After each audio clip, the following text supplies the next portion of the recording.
Today we are discussing theory of slavery of Aristotle. आज जब आप इस थ्योरी के बारे में सुनते हैं तो शायद सबसे पहला रिस्पॉन्स होगा कि why he was justifying slavery. लेकिन he was living in ancient Greek society, जहां पर सोसाइटी दो पार्ट में डिवाइडेड थी. Means there were two classes, masters and slaves. और slaves को माना जाता था कि they are like property of masters. यहां पर दो तरह के स्लेव्स की वो बात कर रहे हैं. इसको कुछ इस तरीके से समझिए, बिल्कुल बेसिक से. थ्योरी ऑफ स्लेवरी उन्होंने दी क्यों? सबसे पहले तो वो कर क्या रहे हैं इस थ्योरी में? Actually they are he is justifying theory of slavery. He is justifying slavery. कैसे? उनका कहना है कि जो स्लेवरी है ना वो नेचुरल है, प्राकृतिक है. आप कहेंगे ऐसा कैसे हो सकता है? उनका कहना है देखो जो पीपल होते हैं ना, ह्यूमंस, वो दो तरह के होते हैं. एक मेंटली स्ट्रांग होते हैं, एक फिजिकली स्ट्रांग होते हैं. इन जनरल कैटेगराइजेशन उन्होंने किया. उनका कहना है जो फिजिकली स्ट्रांग होते हैं, ये देखा गया प्राकृतिक रूप से कि उनमें से कितने सारे लोग वो मेंटली स्ट्रांग नहीं है. They lack courage, they lack reason. आप खुद ही सोचिए, अगर किसी के अंदर तर्क करने की क्षमता नहीं है तो क्या वो सही और गलत की पहचान अच्छे से कर सकता है? नहीं कर सकता. अगर किसी के अंदर करेज नहीं है तो वो फैसलों के साथ स्टैंड नहीं ले सकता, कुछ बड़ा नहीं कर सकता, कुछ कंट्रीब्यूट नहीं कर सकता जिसकी समाज को जरूरत है. लेकिन ये दोनों चीजें, रीजन एंड करेज, ये मेंटली स्ट्रांग लोगों के पास होती है. यहां पर एरिस्टोटल कहते हैं ये एट्रीब्यूट है मास्टर क्लास का. जो मास्टर क्लास है उसके अंदर तर्क करने की क्षमता और करेज है कि वो फैसले लेते हैं और फैसलों पे फिर कुछ भी हो, they stand by those decisions. And this is the way you can progress, this is the way society can progress. उनका कहना है कि जो फिजिकली स्ट्रांग लोग हैं इनकी भी जरूरत है, क्योंकि सोचिए एंशिएंट ग्रीस सोसाइटी में मेजर सोर्स ऑफ इनकम क्या था? एग्रीकल्चर. अब आज की तरह आपके पास मॉडर्न मशीनरीज तो थी नहीं, यानी कि physical labour in fields was necessary to produce. तो ऐसे में ये जो लोग हैं ये लॉन्ग ड्यूरेशन तक काम कर सकते थे फील्ड में, और इनसे काम ज्यादा ज्यादा तभी लिया जा सकता था जब इन्हें एक स्टेटस दिया जाए, दैट इज स्लेव. एरिस्टोटल को फंक्शनलिस्ट कहा जाता है. फंक्शनलिस्ट का मतलब होता है वो व्यक्ति जो पहले से जो चलता आ रहा है उसमें कुछ उसकी यूटिलिटी है, उस बात को रिकॉग्नाइज करता हो और उसको कंटिन्यू करने की बात करता हो. यानी कि स्लेवरी ऐसा नहीं कि एरिस्टोटल ने अपनी थियरी से स्लेवरी को स्टार्ट किया था. To be clear, slavery Aristotle से पहले से चल रही थी एंशिएंट ग्रीस में. यहां पर तो बीइंग अ फंक्शनलिस्ट उन्होंने कहा अगर स्लेवरी चल रही है तो इसका कुछ ना कुछ फंक्शन तो ये डिलीवर कर रही होगी. एंड दैट फंक्शन इज कि वो फिजिकल लेबर लॉन्गर ड्यूरेशन तक कर सकते हैं slaves, they are physically strong. तो इस वजह से ये बनी रहनी चाहिए. तो दैट इज नेचुरल, कि स्लेवरी नेचुरल है. दूसरा उनका पॉइंट था कि स्लेवरी की अपनी यूटिलिटी है, उपयोगिता है. तो आप कहेंगे एक उपयोगिता तो हमें समझ में आ गई, बाकी क्या है? इनका कहना है अरे स्टेट के लिए भी स्लेवरी बहुत जरूरी है, सरकार के लिए, राज्य के लिए. कैसे? एंशिएंट ग्रीस में एलिमेंट ऑफ डायरेक्ट डेमोक्रेसी था, यानी कि मास्टर क्लास के जो लोग थे वो डायरेक्टली लेजिस्लेटिव वर्क में, जुडिशियल वर्क में एंगेज करते थे. यानी कि आप कानून बनाने में और जुडिशियल फंक्शन में अपना समय देते थे. कौन देता था? Master class. अब मुझे बताइए, अगर मास्टर क्लास डेली रूटीन के कामों को खुद कर रहा है तो क्या उसके पास समय होगा कि वो सरकार के इन कामों में भी अपना योगदान दे? नहीं होगा. And that is why slaves were necessary for the state as well. If slaves are there with masters, they are treated like property of masters, then some of the menial works will be done by slaves. तो master जो है इस काम में अपना योगदान दे सकता है. तो मुझे बताइए इसका आउटकम क्या होगा? लॉ अच्छे बनेंगे, पॉलिसीज अच्छी बनेंगी, तो स्टेट में स्टेबिलिटी आएगी. भाई अच्छे कानून से ही तो स्थिरता आती है, विश्वसनीयता बढ़ती है. ये मास्टर्स के लिए भी यूटिलिटी है. आप कहेंगे मास्टर्स के तो मजे आ ही रहे, मास्टर्स के लिए तो होगी यूटिलिटी.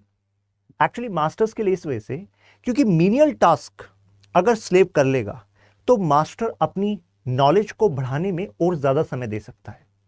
अपने तर्क के लेवल को बढ़ाने में और ज्यादा समय दे सकता है, यानी कि मास्टर नॉलेज पर अपना समय ज्यादा खर्च कर सकता है।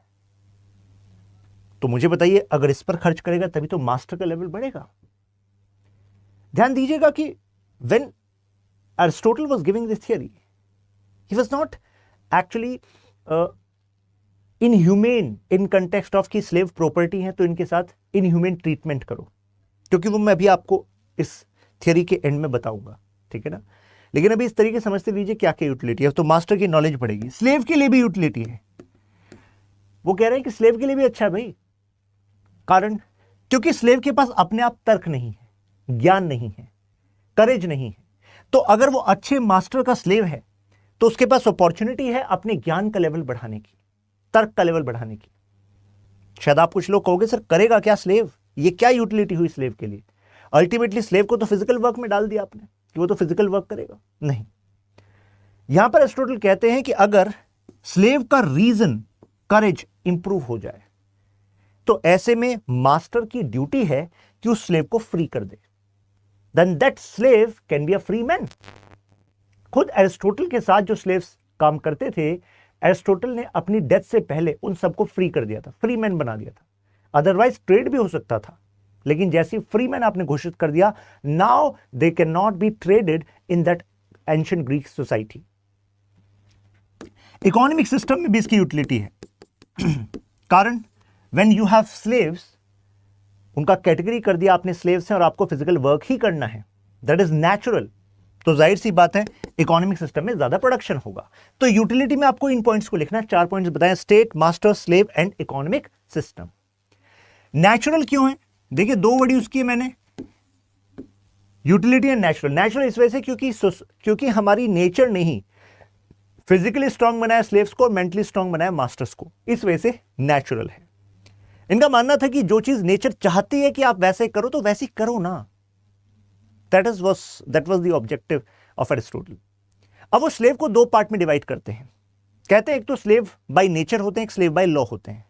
स्लेव बाय लॉ का मतलब प्रिजनर ऑफ वॉर, जैसे कि अगर आपके देश के दूसरे देश के साथ युद्ध होता है, आप जीत जाते हैं, तो उनमें कई सारे उनके जो सैनिक हैं उनको आप as a prisoner of war ले आते हैं, तो they can be treated as slave by law. ध्यान रखिएगा कि एरिस्टोटल का फोकस इस पर था, स्लेव बाय नेचर पर, क्योंकि खुद एरिस्टोटल का मानना था कि देखो जिसको आपने प्रिजनर ऑफ वॉर बनाया है, ठीक है, कानूनी रूप से वो स्लेव है, लेकिन ऐसा हो सकता है वो लोग आपसे ज्यादा ज्ञानवान हो।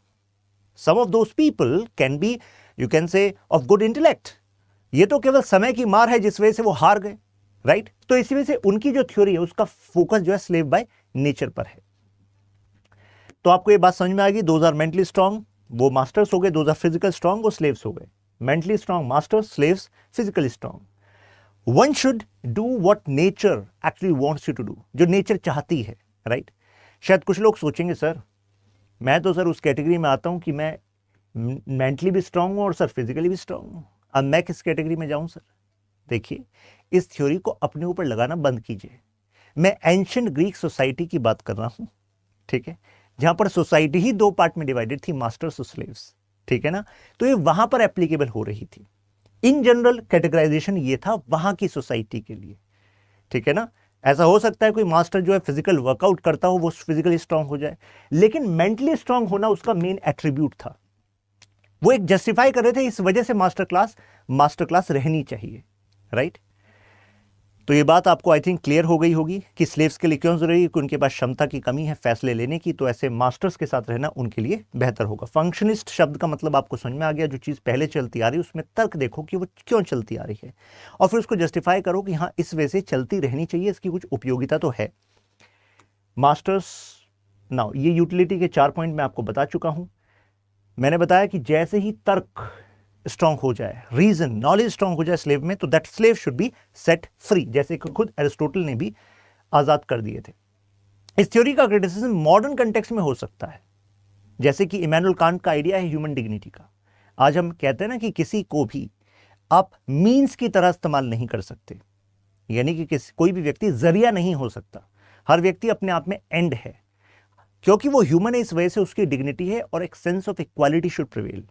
लेकिन यहां तो जो एरिस्टोटल की थ्योरी ऑफ स्लेवरी है वो तो एक नेचुरल इनइक्वालिटी को जस्टिफाई कर रही थी, तो मॉडर्न टाइम में हम उसको अप्लाई नहीं कर सकते, हम इमैनुअल कांट के प्रिंसिपल को यहां पर एज अ क्रिटिसिज्म की तरह यूज कर सकते हैं।